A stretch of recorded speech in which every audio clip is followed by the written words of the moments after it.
Aspirants, in this video, I want to explain presentation of the paper to secure good marks, manage the 3 hours 15 minutes of the time to attempt 100 marks, and read the question paper in 15 minutes of the reading time, and analyze the question based on the answers.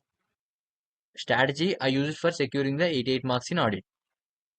See, I got 58 marks out of 70 marks in theory and 30 marks in the MCQs. One of my suggestion is from first 5 to 6 paper of your booklet must contain the answers whichever you know better. It will it will boost your confidence, and it will know to evaluator that you have a better knowledge with regard to the subject.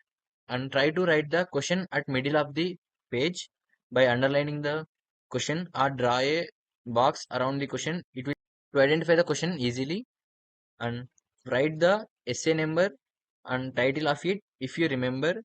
When if you don't remember the essay number, don't try to write the wrong essay number. And when you write the essay number, it will enhance your marks. Before starting the answer, first try to heading before starting the answer. And most of the student fail to get the good marks is they are writing the question, they are writing the answer in a paragraph manner. So don't try to write the answer in a paragraph manner, because evaluator do not read the entire paragraph when you write in that manner. So try to write the answer in a line by line, that is point to point, by using the bullet points or numberings or alphanumerics, and underlining the some of the keywords in an answer, like industry regulations, applicable financial reporting framework, like that. If you present the answer in this manner, there is no scope to the evaluator to reduce the marks. So that's why I got the full 3 by 3 marks.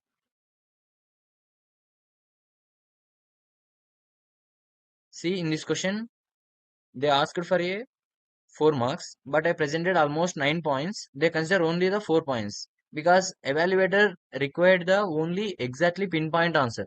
So don't try to write the unnecessary answer, unnecessary details in the answer. They require only exact pinpoint answer to the question.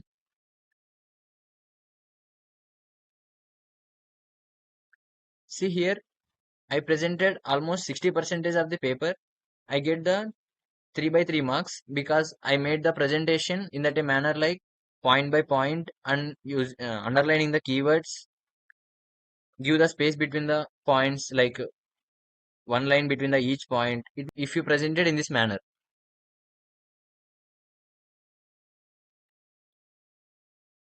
See here, I write only the 6 points for 4 marks. They give me the 4 by 4 marks by correcting only the 4 points because it is answer for a 4 marks.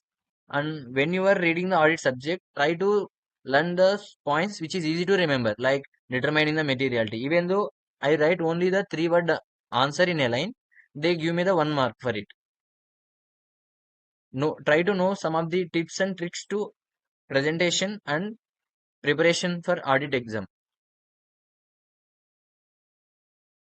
Whenever they ask in a case study manner, first of all, you should write the whatever the content, that is the provision you studied in a book, and try to analyze this case study with respect to the question, with respect to the answer, and finally you should write the conclusion, whether it is correct or not, whether the management has to change the decision or not.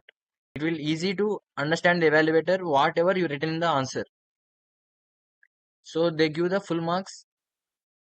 Here, how I lose my marks. In this question, they asked the communication between the internal auditor and external auditor in order to ensure the effectiveness of the audit.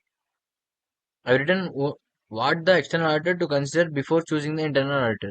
So I've written the answer which is irrelevant to the question. So they did not give me the marks, and they did not consider me entire answer. For us, they asked one of the corporate law question, that is discounting issue of the shares. I have written in a manner that first of all I written the entire provision and relate this provision to the question. Finally, I written the conclusion. Whenever case study asked in a audit, try to write the provision, later on the conclusion. Don't write the facts and analysis of the question. It will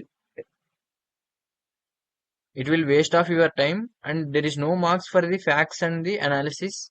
Try to remember that.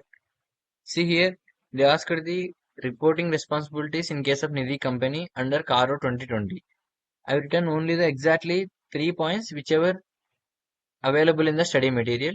So I get the full marks. So try to write the pinpoint answer available in the study material. As I observed, many of the students writing the sub question in the margin of the margin of the paper. Don't write in that manner. Try to write the like question number 5C2 in middle of the paper, and don't write the question number 5 here and C here, and question number 5 D here and question number 5. Try to both the sub question also in the same manner that question number 5C3. You may write the answers, but not in a sequence manner. You also write in a jumbling. That is, first of all, you may write the question number 2A, or and later you may write the question number 3B, like that. It is not necessary to write in a sequence manner.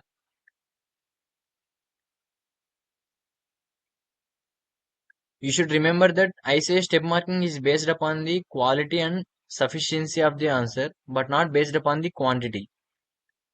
Don't write the 2 to 3 pages of answer to get the full marks. They didn't consider your entire answer also. They asked the classification of the advances given to the central government and state government. I've written exactly the two paras which is exactly relevant to the question, and I get the 2 by 2 marks, totally 4 marks for this question.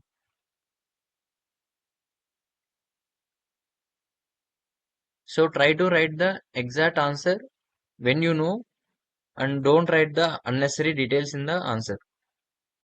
Let's see how to read the question paper in 15 minutes of reading time. While reading the question paper, while reading the particular question, you observe last 2 to 3 lines of the question. You may get an idea about the entire answer, what they asked, what the ICA expected. For example, in this, there is a inherent limitations for which the auditor cannot provide the guarantee on financial statements. So you may think that, or you may get an idea about they asked for inherent limitations for the audit. So in this here also give the examples of factors that the auditor's professional judgment are significant in directing the engagement team effort. You get an idea that while preparing the strategy for an audit, auditor has to consider some of the factors. In this way, you may get an idea about the entire answer. Once observe here also circumstances where the manual elements are more suitable than automated elements.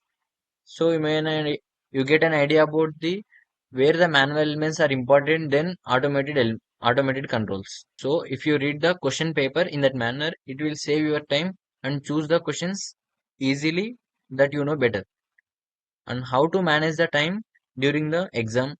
First of all, in first 15 minutes of reading time, you should write the paper in that manner and try to prioritize the questions whichever easy to answer quickly, and it will give the confidence that you write for a more marks, you get the good marks. And while writing the one of the question, if you forgot some of the topic in a answer, don't stick to that answer only, and let's move on to another questions. It will save your time of 3 to 4 minutes of thinking in that particular question only. It will give the marks in another question by presenting the one or two another questions, and set a time limit with respect to each answer. For example, if it is for a 5 marks answer, you may allocate 10 minutes or 8 minutes of time to write that answer. If it is not completed within that time, let's move on to another question and write that question within the within the time limit before the 30 minutes of completing the exam. You see those questions whichever you left and try to write completely those answers, and avoid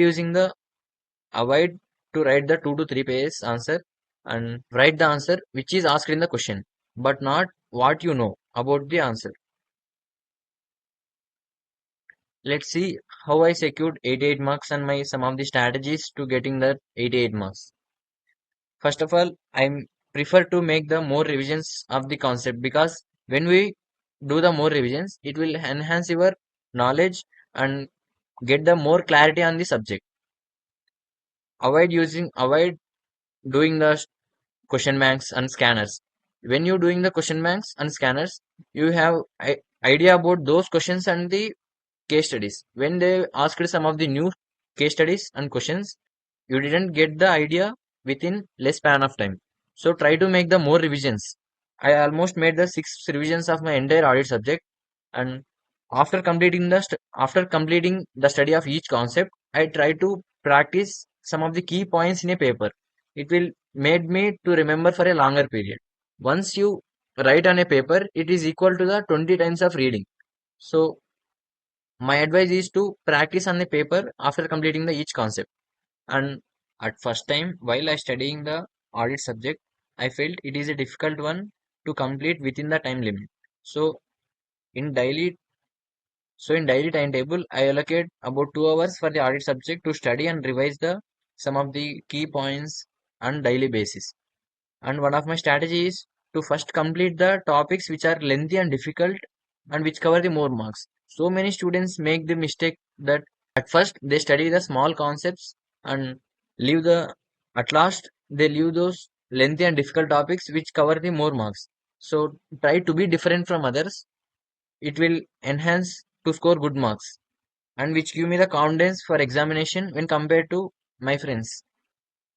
One of my strategy is to marking the each concept based whether it is asked in the previous examination or not, and learn those concepts very clearly in a manner that if it is asked in the exam, I would present within the 3 minutes of time. See how I marked each concept, like star mark for RTP, triangle for MTP, and rectangle for examination. I use these marking before each concept and get an idea about. While studying the audit subject, I get an idea about this topic is very important. First of all, I want to learn this concept and see the weightage of the entire audit syllabus. You may download this copy in my link in my description, and also the certified copy in my description of the video. Thank you.